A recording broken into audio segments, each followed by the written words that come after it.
এই বাংলাদেশ তো স্বাভাবিক বাংলাদেশের জন্যই আন্দোলন হয়েছিল। স্বাভাবিক বাংলাদেশ 1 বছরে ফেরত আসে নাই। আপনি রাত 3টায় বাংলাদেশের এমন কি যে এই দেশের কি বলে উপদেষ্টারা এত ব্যস্ত কেন যে রাত 3টায় তাদের বারবার করে আপনার প্রেস কনফারেন্স করতে হয় অথবা কোনো ঘোষণা দিতে হয় কেন? যে ছাত্রছাত্রীটা পরের দিন পরীক্ষার জন্য রেডি, যেহেতু সে কোনো খবর শুনতে পায় না আপনাদের টেলিভিশনগুলোর মাধ্যমে, সে কোনো মাধ্যমে যখন খবর পায় না তখন কিন্তু সে প্রিপারেড ছিল পরীক্ষা দেওয়ার জন্য।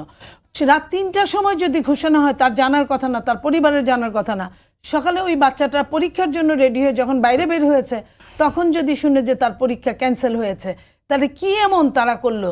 আপনার শিক্ষা উপদেষ্টা কি এমন করেছে যে সে ঘোষণা দিতে পারলো না? তিনি তো যেটা জানলাম যে সচিবের উপর দায় দিয়েছেন এবং সচিবকে অব্যাহতিও দিয়েছেন। তিনি চাইলেই দায় দিতে পারে না। এখানে সবাই সবার মতো সচেষ্ট।